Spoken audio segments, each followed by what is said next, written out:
চাকা ফেটে দুর্ঘটনার কবলে পড়ল বেসরকারি যাত্রীবাহী বাস। এই ঘটনায় আহত অন্তত ৩০ জন যাত্রী। শুক্রবার সোনামুখীর চূড়ামণিপুর জঙ্গল এলাকার ঘটনা। স্থানীয় সূত্রে খবর, অন্যান্য দিনের মতো এদিনও বিষ্ণুপুর থেকে বেসরকারি ওই বাসটি সোনামুখীর দিকে যাচ্ছিল। দ্রুত গতিতে থাকা ওই বাসটি চূড়ামণিপুর জঙ্গল সংলগ্ন এলাকায় আসা মাত্রই সামনের একটি চাকা ফেটে যায়। ফলে নিয়ন্ত্রণ হারিয়ে রাস্তার পাশের জঙ্গলের একটি গাছে সজোরে ধাক্কা মারে বাসটি। এই ঘটনায় কম বেশি আহত অন্তত ৩০ জন। খবর পেয়ে ঘটনাস্থলে পৌঁছায় সোনামুখী থানার পুলিশ। স্থানীয়দের সঙ্গে পুলিশ আহতদের উদ্ধার করে সোনামুখী গ্রামীণ হাসপাতালে নিয়ে যায়। এদের মধ্যে দুজনের আঘাত গুরুতর হওয়ায় তাদের বিষ্ণুপুর সুপার স্পেশালিটি হাসপাতালে স্থানান্তরিত করা হয়েছে বলে জানা গিয়েছে।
পেছনে বাড়ির লোক আছে, এই পেছনটা বাড়ির লোক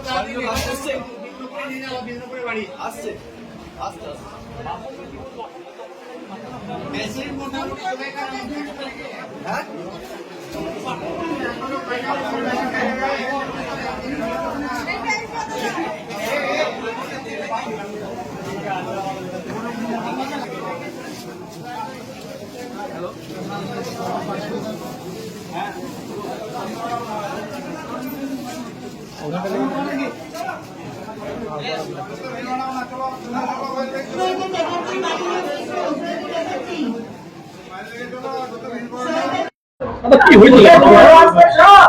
ঘটনার সামনে থেকে বাস হয়েছিল,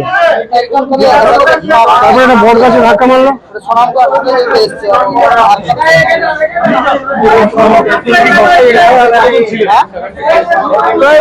30-35 জন ছিল, প্রত্যেকে হয়েছে, কিছু বাঁকুড়া গেছে,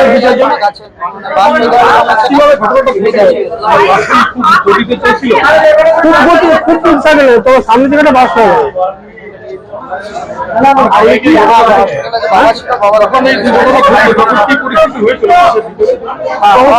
উল্টে উল্টে গেল, সব জড়ো হয়ে গেল, একবার পড়ে গেল, কিছু মানুষ জানলা দিয়ে বেজালো। আমার হাতে লেগেছে, মাথায় লেগেছে। এখন সোনাপুর হসপিটাল। কি হয়েছিল ঘটনাটা? আমরা সাজানো বাড়ি যাচ্ছিলাম, দিয়ে আস্তে আস্তে ওই বল্লামপুরে বাসে চেপেছি। বল্লামপুরে বাসে চেপে আমরা যে বাসে আসছি, যে গাড়িটা চাকা পাংচার হয়ে গাছে ধাক্কা মারলে, নাহলে সব উল্টেই মরে যেতাম, সব মরে যেত।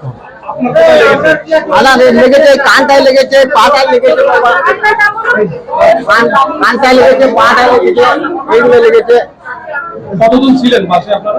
বাসে অনেক মানুষ, তো 100-150 লোক ছিল, 100 লোক ছিলেন প্রায়। যখন দুর্ঘটনা ঘটলো তখন কি পরিস্থিতি তৈরি হয়েছে? তখন চাকাটা পাংচার হয়ে গেছিল, চাকাটা পাংচার হয়ে গাছে ধাক্কা মারলে, চাকা পাংচার হয়ে। কোথায় যাচ্ছিলেন? না, আমরা আসছিলাম সোনামুখী আসছিলাম। কি নাম আপনার? আমার নাম হচ্ছে আরাম চাউরিয়া।